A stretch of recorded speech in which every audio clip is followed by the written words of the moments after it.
Hey guys, what's up? It's January 2nd, 2008, and I was just thinking that I have a birthday coming up, and I'm going to be 23 years old. 23. And I'm just wondering, like, when am I going to start looking like I'm in my 20s? I don't know. I have a baby face, and this doesn't even help. Like, when I put this on, it just, I don't know.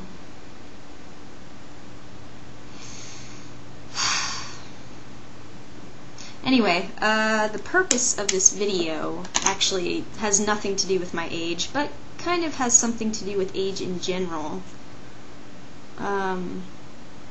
When I was a kid, one of my favorite school memories was when we would sit around in a circle and the teacher would read to us. And I just love being read to. I think there's something really calming about it. And I think that's what this world needs. If we just had story time, and nap time, like, nobody would be stressed out.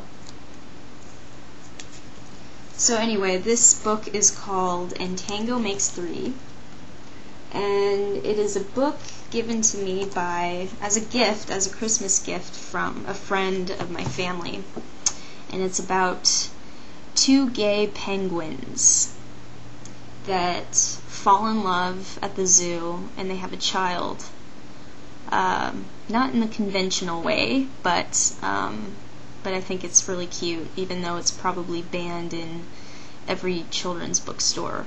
But I think it's sweet. So I'm going to read it to you in a Munchkin voice. Yeah.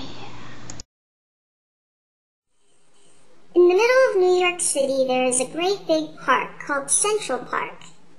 Children love to play there. It has a toy boat pond where they can sail their boats. It has a carousel to ride on in the summer and an ice rink to skate on in the winter.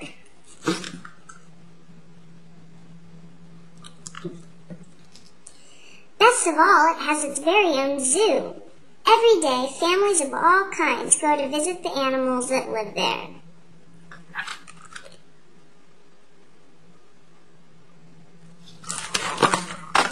This book is amazing. The children and their parents aren't the only families at the zoo. The animals make families of their own. There are red panda bear families with mothers and fathers and furry red panda bear cubs. There are monkey dads and monkey moms raising noisy monkey babies. There are toad families and toucan families and cotton top tamarin families too. Look at all the families.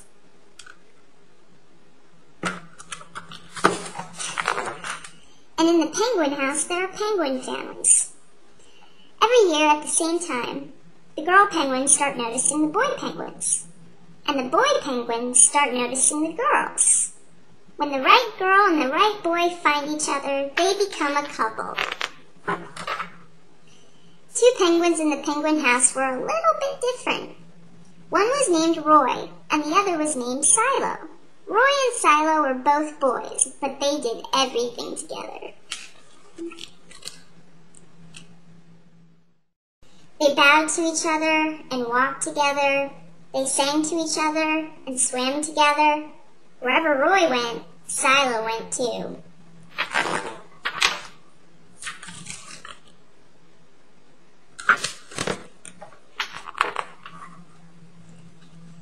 They didn't spend much time with the girl penguins, and the girl penguins didn't spend much time with them.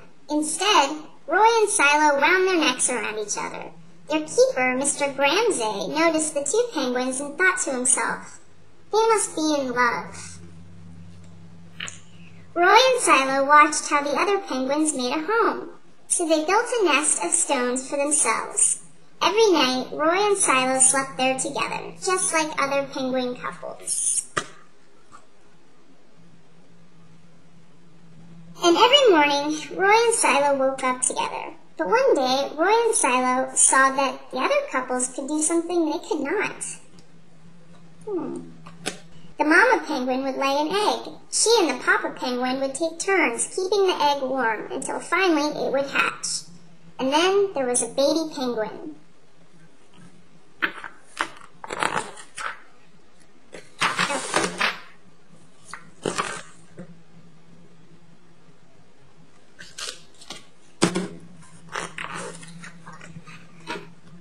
Roy and Silo had no egg to sit on and keep warm.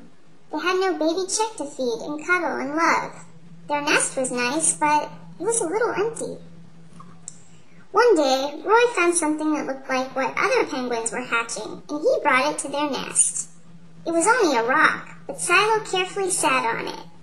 And sat. And sat. When Silo got sleepy, he slept, and when Silo was done sleeping and sitting, he swam, and Roy sat. Day after day, Silo and Roy sat on the rock. But nothing happened.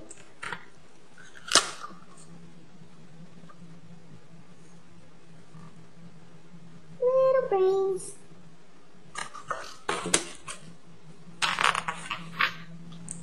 Then, Mr. Gramsay got an idea.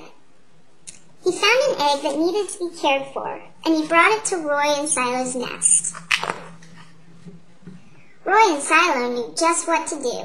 They moved the egg to the center of their nest. Every day they turned it, so each side stayed warm. Some days Roy sat while Silo went for food. Other days it was Silo's turn to take care of their egg. They sat in the morning and they sat at night. They sat through lunchtime and swim time and supper. They sat at the beginning of the month, and they sat at the end of the month, and they sat all of the days in between. That's a lot of sitting, people.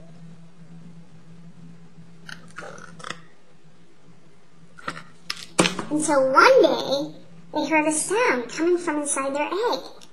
Peep, peep, peep, peep. It said. Roy and Silo called back. Squawk, squawk. Peep, peep, answered the egg. Suddenly, a tiny hole appeared in the egg shell. And then, crack!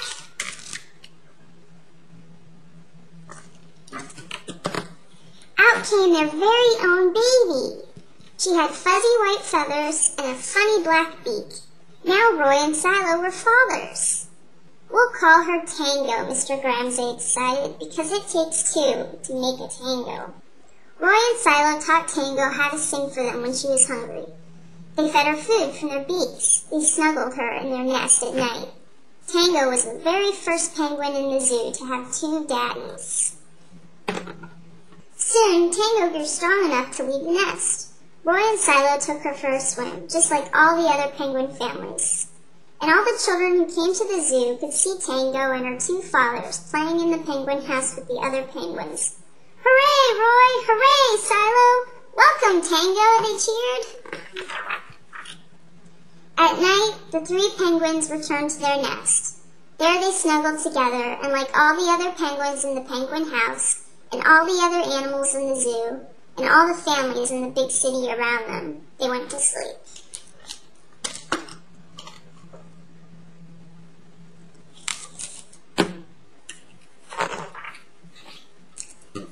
This, my friends, is a true story. Peace.